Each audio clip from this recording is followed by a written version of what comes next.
오늘 장의 중심이 될 중요한 이슈엔 전략을 통해 정리해보겠습니다. 야천투자연구소 남인호 소장, 유진투자증권 김영재 이사, LNS홀딩스 김선영 대표, IM증권 이화진 과장과 함께합니다. 어서 오세요.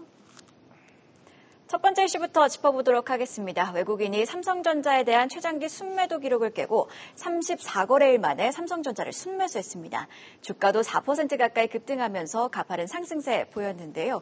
6만 전자의 불씨를 지필 수 있을지 전망 김선영 대표님께 여쭤보도록 할게요. 사실 한 번 매수를 한 거 가지고 외국인들이 마음을 바꿨다라고 보기엔 좀 무리가 분명히 있습니다. 하지만 그래도 이제 34거래일 만에 이걸 한번 끊어줬다라는 거 하는 거는 좀 뭔가 심경의 변화 정도는 있나라고 우리가 한번 의심을 해볼 수 있을 것 같은데요. 바로 어제 제가 삼성전자와 SK하이닉스의 시가총액 차이가 좀 줄어들었다. 근데 이거 신경 쓰지 마시라는 뉘앙스로 어제 방송을 했는데 다행히 하루만에 좀 좋은 소식을 들려드릴 수 있을 것 같아서 다행인 것 같습니다. 일단 외국인들이 삼성전자를 때리는 거는 잘 아시겠지만 단순히 HBM 때문에 때리는 건 아니에요. 그래서 우리 삼성전자를 때리게 되면은 우리나라 지수 자체 전반적으로 이제 컨트롤이 가능하기 때문에 이제 그런 한 용도로 좀 썼다라고 좀 보고 있는 것 같고 무려 34거래일 만입니다. 순매수를 마감했고요. 아무래도 이제 이 이유는 삼성전자의 어떤 이슈가 나왔는데 엔비디아의 HBM 협력사 부분에 조건부 승인이 됐다는 그런 보도가 나왔습니다. 그래서 일단 엔비디아가 잘 아시겠지만 새로운 칩인 블랙에 대한 수요가 굉장히 높은 데 비해서 잘 아시겠지만 엔비디아의 그 칩을 실제로 구현해줄 수 있는 기업은 현재 TSMC밖에 없기 때문에 공장 역할을 하기 때문에 어쨌든 엔비디아 입장에서는 삼성이 되게 원망스러울 거예요. 왜냐하면 삼성이 좀 뭔가 니들이 파운드리만 잘해줬으면은 우리가 블랙을 더 많이 팔 수 있는데 왜 못하고 있냐 이런 느낌이었는데 제가 사실 그동안 우리 시간을 통해서 좀 많이 말씀을 드렸죠. 좀 비판을 받으면서 좀 주장을 했었던 부분이 퀄 테스트는 이미 통과가 됐다. 근데 이제 입장 바꿔 생각해 보면은 완벽하게 수요를 갖춰질 때까지 삼성은 절대로 언론에 배포하지 않을 것이다라는 말씀을 드렸는데 오늘 바로 그거를 증명되는 내용이 나왔다고 보시면 될 것 같습니다.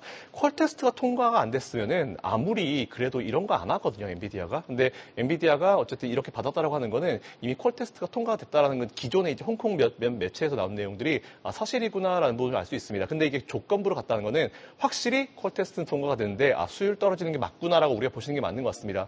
여러분 애국가 같은 거 흐를 때 보시면은 동그란 판 나오잖아요. 그걸 보통 이제 웨이퍼라고 하는데 거기에 반도체가 굉장히 많습니다. 근데 여기서 불량률이 얼마냐에 따라 가지고 보통 수율이 높아지고 낮아지는 건데 지금 보시면은 원래는 예를 들어서 여기 판에 100개가 들어간다 했을 때 불량률이 낮으면 낮을수록 좋지만 삼성은 이제 불량률이 높습니다. 근데 이거라도 사겠다는 거예요, 엔비디아는. 왜냐면은 여기서 좀 괜찮은 거 우리가 뽑아 쓸게. 우리 지금 그만큼 이제 블랙에 대한 수요가 높기 때문에 그거라도 줘라는 이런 느낌이기 때문에 오히려 이런 거는 삼성의 호재성 이슈로 작용은 할 수 있을 것 같습니다. 근데 이게 문제는 수율이 높아야지 엔비디아도 좋고 삼성도 좋은 거기 때문에 그때까지 좀 시간을 좀 두고 볼 필요가 있을 것 같긴 합니다. 근데 어쨌든 요거 더하기 삼성이 최근에 PBR 레벨이 1 이하로 떨어졌다는 얘기가 있어요. 이제 PBR 1이 뭐냐면은 정말 쉽게 얘기해서 삼성에 있는 모든 의자 이런 거 다 팔아가지고 이제 나오는 그 가치가 있는데 그 가치도 안 된다는 겁니다.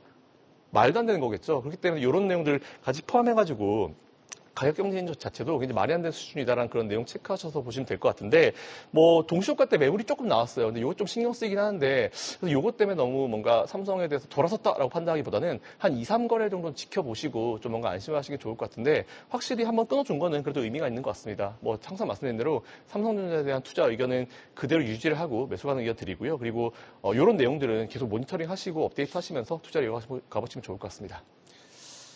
네, 동시효과 매물은 좀 나왔지만 시간에서는 조금 강세였죠.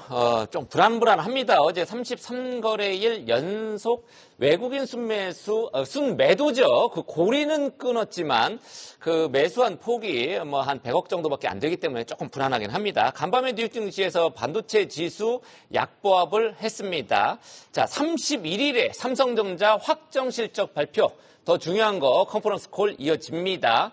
다음 달 1일에는 55주년 창립 기념일도 있죠. 쇠신յան 앞으로 나올 텐데 여기에 따라서 주가 향방도 갈릴 것으로 이렇게 예상이 됩니다. 응원합니다. 삼성전자 주가 국민주죠. 자, 다음 소식은 K방산입니다. 그야말로 불을 뿜고 있습니다.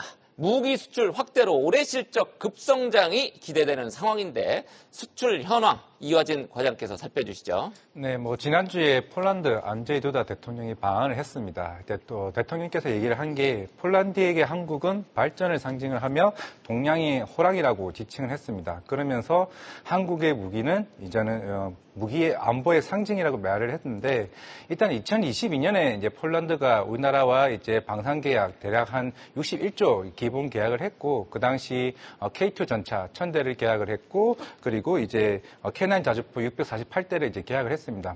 물론 이제 그 이후에 방산 주가들이 계속 고공을 행진을 했었고, 물론 이제 이번에 이제 K2 전차, 현대 로템의 K2 전차 2차 수출 계약을 물론 한 6월, 7월 때부터 계속 얘기가 나왔었는데, 이거를 또 연내에 계약할 것이다라는 얘기를 이제 무정부에서 계속 꾸준히 해왔었고, 물론 지금 우크라이나 이제 러시아 전쟁이 계속 이제 진행 중에 있는 상황이다 보니까 폴란드도 일단 짱경지에 있습니다.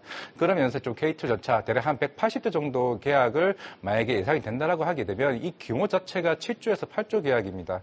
물론 이번 현대 로템도 3분기 실적이 2분기에 이어서 계속 역대급 실적이 나오고 있는 상황이고, 물론 이제 추후에 하나 에어로스페이스나 LG 넥스원도 일단은 역사상 최고 이제 실적을 기대를 하고 있는 상황이기 때문에, 물론 폴란드 그리고 루마니아 대부분 지금 나토 국가들의 접경지에 있는 나라들이 계속 꾸준히 방산에 대한 수출 모멘텀이 있는 상황이고, 물론 이제 곧 미국 대선도 끝날 것으로 보이고 있지만은 트럼프 2.0에 대한 관련주들이 서서히 나오고 있습니다. 트럼프는 예전에 2018년, 19년에도 나토 국가들에게 국방비 지원을 계속 꾸준히 강요를 해왔었기 때문에 지금 폴란드도 4%, GDP의 4% 이상 국방비를 증액을 하고 있고, 최근에 미국도 1000조에서 1100조까지 국방비를 증액을 해왔습니다. 만약에 트럼프가 당선된다라고 하게 되면 그만큼 나토 국가들에게 이와 관련된 국방비 증액을 굉장히 푸시할 가능성이 굉장히 높기 때문에 루마니아나 튀르키예나 폴란드 등 그만큼 GDP 2%대에 있는 국가들은 국방비 증액을 한다라고 하게 되면, 물론 이제 프랑스, 중국, 미국 등이 이제 방산에 강한 국가들이긴 하지만은 그만큼 대한민국에 있는 방산들도 그만큼 가성비나 이런 기술력 측면에서도 많이 올라왔었기 때문에 이거는 연내뿐만 아니라 내년에도 이와 관련된 수출 계약들이 꾸준히 좀 나올 수 있지 않을까 생각을 하고 있습니다. 네, 세계 각지에서 군사적 긴장감이 고조되고 있죠. 특히 러시아와 우크라이나 전선을 두고는 북한의 참전 여부에 좀 시선이 쏠리고 있는데, 계속해서 방산주 움직임 주목해 보시기 바랍니다. 그럼 다음 소식도 이어가도록 하겠습니다. 업황 불황으로 고전하고 있는 철강, 반대로 역대급 호황을 누리고 있는 조선, 두 업계가 상반된 흐름을 이어가고 있습니다.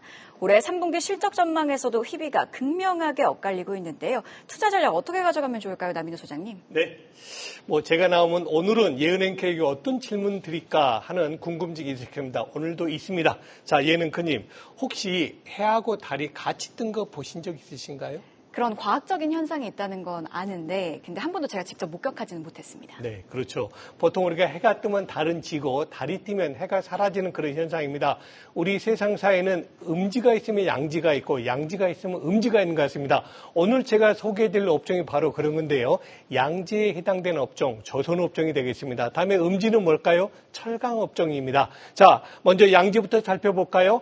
조선업의 3사라고 볼 수 있죠. HD현대중공업하고 하나오션, 삼성중공업이 드디어 금년에 모두가 다 흑자 전환이 되었습니다. 정말 한 7, 8년 만에 일어나는 3사 모두 흑자 전환인데, 여러분 아시죠? 조선업은 산업 사이클이 보통 3에서 5년입니다. 배 한 척 건조하는데 3년에서 5년 걸린다는 뜻이죠. 그래서 금년부터 약 적어도 3년, 길게는 5년 동안 이 3사는 흑자가 계속 지속될 것이 전망이 됩니다. 그에 반해서 음지가 있습니다. 바로 철강업종.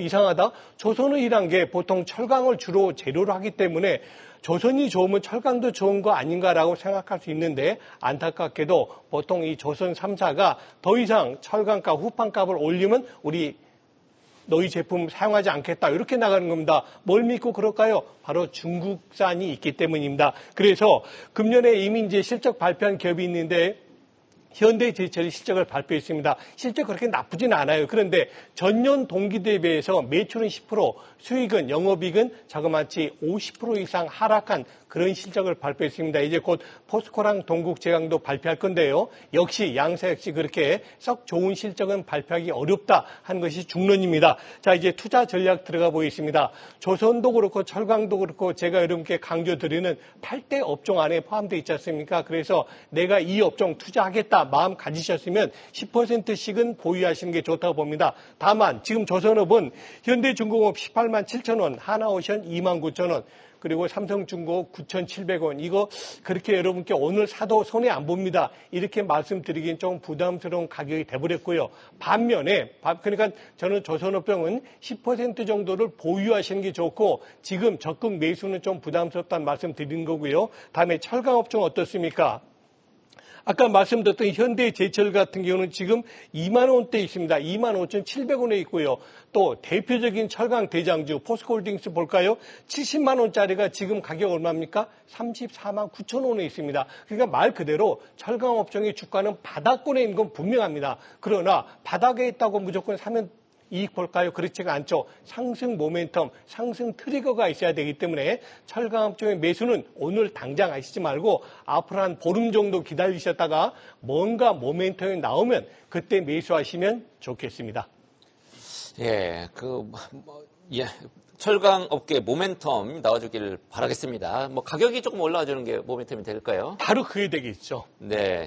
조선주들도 보면 최근 한 3개월 차트를 보면 올라주다가 조금 잘 달리지는 못하는 것 같아요. 조선업계도 좀 다시 반등해 주기를 바라겠습니다. 특히 철강업계 불황의 터널이 길어지고 있죠. 철강값 상승, 건설 수요 회복 기대가 있긴 합니다. 금리 인하 기대가 있으니까요. 실적 개선 가능성에 대한 목소리가 나오고 있으니까요. 호황 소식 다시 전해지기를 바라겠습니다. 자, 다음 소식은 게임주 얘기입니다. 시프트업 주가가 전 거래일에 6% 가까이 올랐죠. 중국 판호 발급 소식이 전해졌기 때문인데 이 내용은 김영재 이사한테 들어보겠습니다. 네, 지난 금요일 중국이 외국산 게임 15개에 대해서 판호를 발급했는데 국내 기업으로는 시프트업의 주요 게임인 승리의 여신 니케와 NC소프트의 니지2 M이 선정되었고 이중 시프트업의 주가가 어제 장중에는 지금 14% 이상 상승하다가 결국 5.7% 마감했습니다. 시프트업은 아시다시피 올해 7월 상장된 서브컬처 장르에 특화된 회사인데요. 이 서브컬처 장르라는 것은 일부 매니아층을 대상으로 서비스하는 게임 장르로 우리나라에서는 소위 일본 애니메이션풍 그래픽 디자인을 적용한 게임으로 이제 의미를 합니다. 근데 이거 특징이 두터운 팬층을 기반으로 안정적 매출이 장기간 가능하다는 그런 것이 있어서 상대적으로 좀 높은 밸류에이션을 받는 것이 일반적이다라고 보시면 될 것 같습니다. 이번 중국 판호를 받은 승리의 여신 니케는 중국 최대 퍼블리셔 텐센트를 통해 내년 1분기 출시가 지금 예상되는데요. 적극적인 프로모션이 예상되는 만큼 출시 이전 기대감이 주가에 반영될 가능성은 있다고 보고 있습니다. 또한 10월 31일부터 시작되는 니케 2주년 업데이트에서도 역대급 매출을 기록할 것으로 전망되고 있는데 실제 매출 관련 데이터가 기대에 부합할 경우 주가에는 반영이 좀 바로 되지 않을까라고 보고 있습니다. 항우 스프트업 주가는 이번 11월 업데이트와 관련한 이벤트와 또 내년 니케 중국 진출 관련해서 기대감이 서서히 반영될 것으로 보고 있는데요. 현재 주가가 내년 실적 기준으로 PER 15배로 크게 부담이 없다는 점, 그리고 신규 상장 종목으로 아직 매물벽이 두텁지 않다는 점에서 우상향으로 이제 주가가 추세 전환할 가능성은 있다라고 보십니다. 투자 전략은 현재 시점에서 일단 신규 분할 매수 관점으로 대응하는 것이 좀 좋아 보인다고 정리해드리겠습니다. 어제 중국 판호 같이 받았던 NC소프트는 오히려 주가가 떨어졌거든요. NC소프트보다는 시프트업을 더 유망하다 이렇게 보시는 거죠? 사실 NC소프트는 제가 보기에는 장중에 조금 상승했었는데 그 전에 이미 주가가 반영된 것 같습니다. 단기적으로 주가가 좀 올랐기 때문에 했는데 저는 NC소프트도 어떤 비용 절감이라든지 또 신규 어떤 그 모멘텀이 조금씩 나아지고 있다고 보여서 단기적으로는 좀 관심 가져도 나쁘지 않다라고 보고 있습니다. 네, 이렇게 게임주 투자 전략 들어봤는데요. 이어서 오늘 아침에 나온 가장 빠른 리포트 확인해보고 오시죠. 박정은 캐스터가 준비했습니다. 네, 오늘 아침에 나온 리포트 정리해드리는 가장 빠른 리포트앤 공시 시간입니다. 증권가는 호실적을 발표한 기업들을 주목하며 상향 보고서들을 쏟아냈습니다. 현대로템과 유한양행은 물론 조직 개편 효과가 생각보다 크다며 KT를 주목한 하나증권의 리포트도 있었고요. 이 밖에 하향으로는 LG화학의 목표가를 50만 원으로 낮춘 대신증권의 보고서가 나왔습니다. 오늘 6개 증권사들이 LG화학에 대한 투자 의견을 제시한 가운데 올해보다는 내년을 바라보자며 유지하며 4분기에도 쉬어갈 것을 전망했고요. 목표가는 제테로 44만 원에서 50만 원 사이로 집계가 됐습니다. 다음으로 LG에너지솔루션이 4분기 적자를 기록한 후 주가 상승세를 기록할 거라고 내다본 증권사의 의견도 있었습니다. 낮게는 39만 5천 원, 높게는 54만 원의 목표가가 제시된 가운데 끝무렵의 끝무렵이라는 DS투자증권의 리포트 제목도 눈에 띄었습니다. 한편 대신증권은 ST팜에 대해 RNA 치료제 시장 개화가 기대된다며 내년엔 상업화 파이프라인 증가로 본격적인 성장을 전망했습니다. 신규 커버리지는 투자 의견 매수 목표가 14만 원으로 등장했는데요. 이 가운데 현대로템 보고서부터 체크해 보시죠.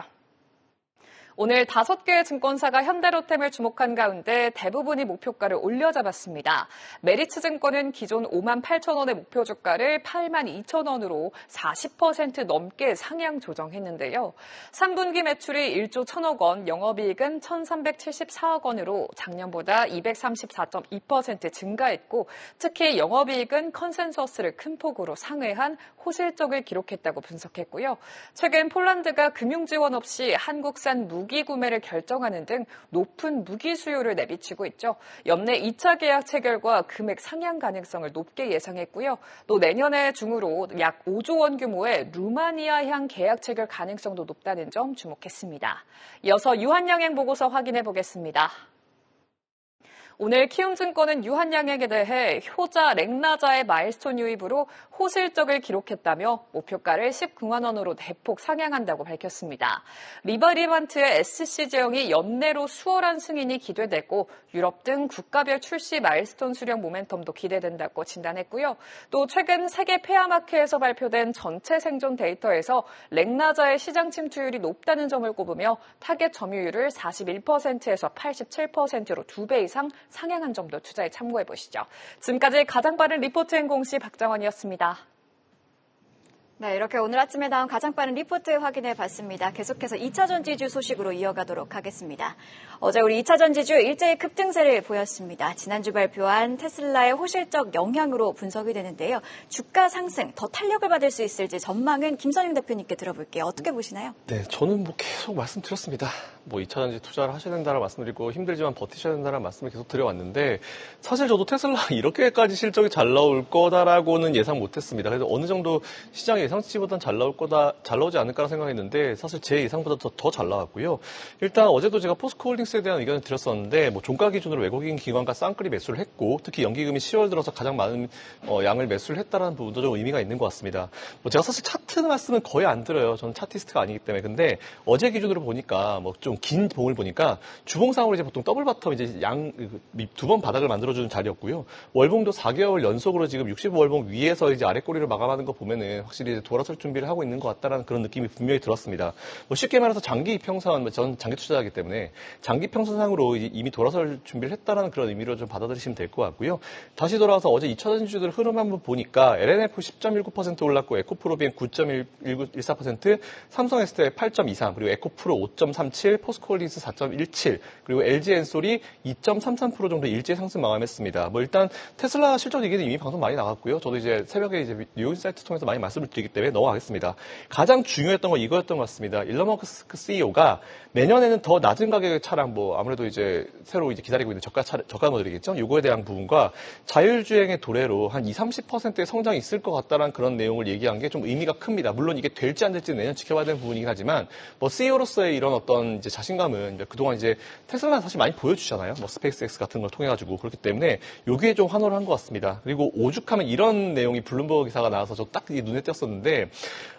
테슬라 급등 때문에 이제 관련 숏을 투자한 투자자들이 올해 1년 농사 하루 만에 다 망쳤다 이런 내용이 나왔거든요. 그래서 이제 이런 거에 블룸버그 기사에 나올 정도가 되면은 이제 아마 미국에 숏 투자하신 분들은 정말 아마 눈물 흘리고 계실 것 같은데 몇 달 안 남았으니까 나머지 기간 동안에 화이팅 해보시겠지만 여러분들 마음대로 될 것 같지는 않습니다. 어쨌든 현재 시장과 투자자들이 제일 바라는 거는 이제 전기차 캐즘이 빨리 마무리가 되는 거고요. 그 제가 올해 하반기 꾸준히 말씀드려왔었지만 전기차 캐즘과 치킨 게임도 거의 마무리 단계 들어가고 있으니까 어려우시더라도 조금 이제 분할 매수로 접근하시는 게 맞다라고 말씀을 드렸는데 투자는 그대로 지속하시면 될 것 같습니다. 그리고 오랜 기다림의 끝이 다가오니까 조금만 더 힘을 내시라는 말씀드리고요. 흔들림은 있을 수 있겠지만 대세는 절대 그르치지 못할 겁니다. 이상입니다. 여전히 토픽은 포스코홀딩스죠? 맞습니다. 네. 그리고 질문이 하나 있는데 이게 테슬라 마진율 개선이 된 게 배터리 단가를 낮춰서 그런 것 아니냐는 일각의 시장의 우려도 있는데 네. 이런 것들은 어떻게 보시나요? 이게 제가 골드만삭스 자료를 못 써서 그러는데 제가 올해 1월 때부터 좀 보여드렸던 자료가 있었어요. 그러니까 이미 골드만삭스 같은 경우는 2018년도부터 이제 양극재가 사실 배터리에서 제일 비싸잖아요. 근데 양극재 가격이 그때부터 떨어지고 있었습니다. 근데 한 2, 3년 동안 확 올랐던 거는 러시아 우크라이나 전쟁 때문에 잠깐 올랐던 거거든요. 그러니까 어쨌든 이제 배터리 가격은 하향 안정화되고 있는데 재밌는 거는 사실 지금 은행의 이자율도 마찬가지지만 떨어지게 되면은 당장의 어떤 매출에 문제가 발생할 수 있는데 배터리 가격이 떨어지면은 테슬라 말고 루시드 리비안 같은 기업들도 옛날 배터리가 비싸서 못 샀거든요. 근데 만만해지니까 그 기업들도 살 수 있습니다. 일례로 루시드가 이번에 그래서 자금 확보를 굉장히 많이 했잖아요. 그래서 오히려 이제 가격은 떨어지지만 훨씬 더 이제 높은 매출이 발생할 수 있는 시점이 다가오기 때문에 뭐 그런 것들은 굳이 걱정하실 필요가 없다는 말씀드리고 은행주도 이자율 좀 떨어지면은 어느 정도 지나고 나면은 대출 수요 다시 증가하거든요. 예대 마진 다시 벌어집니다. 그게 뭐 일반적인 거기 때문에 걱정하실 필요 없이 그대로 투자 유지하시면 좋을 것 같습니다. 네, 잘 알겠습니다. 자, 테슬라 이틀 연속으로 주가 급등했었죠. 간밤에는 2% 넘게 하락을 보이긴 했습니다. 오늘 2차 전지주 영향 조금 염두에 두셔야 될 필요가 있을 것 같기도 하고요. 자, 다음 소식은 SK주입니다. 기업 가치 제고 계획을 공시를 어제 했죠. 금융권을 제외한 지주사 중에서 밸류업 공시에 참여한 곳은 SK가 처음이고 현재로서는 유일합니다. 어떤 내용을 담았는지 남인호 소장한테 들어보겠습니다. 네, 우리 시청자 여러분은 SK 하면 뭐가 제일 먼저 떠오르십니까? 옛날에는 기름회사, 정유회사라고 떠올랐지 않습니까? 그런데 지금 정확히 해보면 SK그룹의 홀딩 컴퍼니, 지주회사이면서 투자회사다. 이게 더 이미지가 강한 것 같습니다. 어제 발표했죠.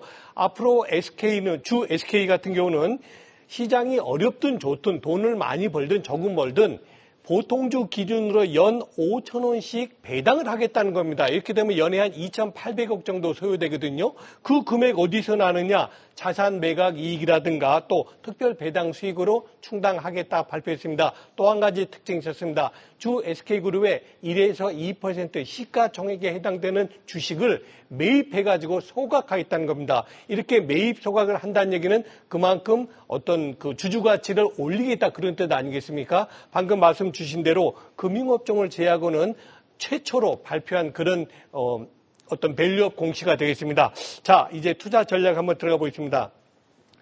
SK그룹은 우리가 보통 홀딩 컴퍼니라고 하는데요. 아까 말씀드렸던 대로 그룹의 홀딩 컴퍼니이자 투자 회사이기 때문에 저는 5% 정도는 여러분들이 보유하셔도 큰 문제가 없다고 보고요. 다음 두 번째는 우리가 어떤 기업을 평가할 때 여러분들 가장 중시하는 게 뭡니까? 누구나가 다 하는 것처럼 가장 기본적인 게 있죠. 퍼 10배, PBR 1배입니다. 그런데 지금 SK주 어떻습니까?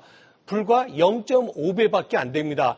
사실 SK의 그 주가 사상 최고치는 30만 원이었습니다. 그런데 최저점 12만 원까지 내려가다가 어제 종가는 15만 원입니다. 말 그대로 지금 매입을 하셔도 전혀 부담 없는 가격이다라고 말씀드리겠고요. 마지막으로는 지금 SK그룹에 대한 것은 올해 금년을 보지 마시고 그룹의 전반적인 자신감에서 전 나타났다고 봅니다. 이번에 SK하이닉스가 반도체 업계에서는 1위, 넘버1을 차지했지 않습니까? 그 자신감에서 나온 공시 아마 주가로도 좋은 반영될 걸로 기대하겠습니다. 네, 주주 완화를 위한 기업들의 밸류업 공시가 더욱 활발해지길 기대해 보도록 하겠습니다. 다음 소식입니다. 구조 개편을 앞두고 있는 두산밥켓의 3분기 영업이익이 전년 동기 대비 절반 수준에도 못 미친 것으로 나타났습니다. 그 이유 그리고 전망은 이화진 과장님께 들어보도록 할게요. 네, 뭐 두산밥켓뿐만 아니라 뭐 현대인프라코나 아니면 현대건설기계도 이번 실적에 대해서 조금 어닝 쇼크가 나왔던 부분이 있습니다. 일단 뭐 인프라 투자 같은 경우가 작년 상반기가 거의 최대 이제 호황이었고 뭐 당시만 하더라도 신흥시장이나 이제 북미 이제 시장 같은 경우가 인프라 투자가 계속 꾸준히 이어졌고 물론 당시에는 이제 광산에 대한 투자가 이어지게 되면서 건설 장비에 대한 수요가 굉장히 좋았었습니다. 물론 이제 중국의 경기 침체도 어느 정도 충분히 보탬이 되는 거고 실제적으로 코로나 이전만 하더라도 중국에 대한 이제 건설 장비 수출 비중이 20%까지 가까이 왔는데 지금은 거의 10%도 안 되는 수준에 좀 내려온 상황입니다. 물론 이제 유럽 같은 경우야 전년도에 이제 튀르키예 대지진이 한번 있고 나서부터 적어도 1년에서 1년 반 정도의 어느 정도 이벤트성에 대한 수요는 있다라고 생각을 하고는 있지만은 물론 전반적으로 지금 건설 장비 업체들이 우크라이나 전쟁이 어느 정도 끝나고 나야 이제 거기에 따른 이제 수요가 가파르게 좀 나올 것으로 보이고 있습니다. 물론 최근에 중국도 경기 부양책이 있으면서 일단 시장에서는 바켓이나 현대 인프라코어가 그나마 중국 쪽 비중이 조금은 높기 때문에 일단 기대감은 좀 안고는 있습니다만은 물론 이제 건설 장비 자체가 지금 당장의 호황기는 아니기 때문에 물론 어제 콩쿠르에서 얘기가 나왔던 것도 일단 내년에 경기 회복세를 조금 보는 것도 있습니다. 대부분이 건설 장비가 1분기 때, 2분기 때 좀 성수기인 편이 좀 맞는 부분이라서 물론 올해 두산파켓도 1분기 때 실적이 또 올해 최대였습니다. 최대치였기 때문에 일단 3, 4분기는 안 좋을 수 있다는 점을 좀 감안을 하시고 물론 어제 나왔던 거는 이제 기업 가치 제고 계획을 했습니다. 그리고 연내에 이런 주주하는 정책에 대한 부분도 나올 수 있다는 점을 좀 감안을 하시고 물론 이제 주가적인 측면에서는 당장의 본업이 어느 정도 좀 실적이 나와줘야 좀 주가가 좀 반등을 한다는 측면이 있기 때문에 일단 두산파켓과 이제 HD 현대 인프라코어 같은 경우는 일단 중국 경기 부양책에 따른 건설 장비 수요가 기다리는 부분이 좀 있지 않을까라고 했을 때 적어도 본업은 내년 상반기쯤을 가야 좀 회복할 가능성이 있다 말씀드리겠습니다. 두산 에너빌리티 입장에서는 좀 실적이 좀 떨어지는 박해 떼어내는 게 좀 더 유리했겠네요. 결과적으로 보면. 그렇습니다. 두산 에너빌리티도 사실 두산 바켓이 7,200 정도의 차익금을 가지고 있는 상황이고 사실 두산 에너빌리티는 내년이 굉장히 중요합니다. 내년에 수주가 쌓아줘야 2030년부터 전력 공급이 본격적으로 이루어지기 때문에 대형 원전은 기존의 공장을 가지고 있고 사실 SMR 공장을 지으려고 하기 위해서 1조에 대한 차입금을 자금 조달하려는 편이 있기 때문에 그런 측면에서 이번 인적 분할은 이제 두산 에너빌리티에게를 어떻게 보면은 좀 중장기적으로 가장 큰 좀 수혜가 맞다라고 좀 말씀을 드리겠습니다. 네, 마지막으로 개장 전 체크포인트 한번 살펴봐야죠. 김영재 이사님 전해주시죠.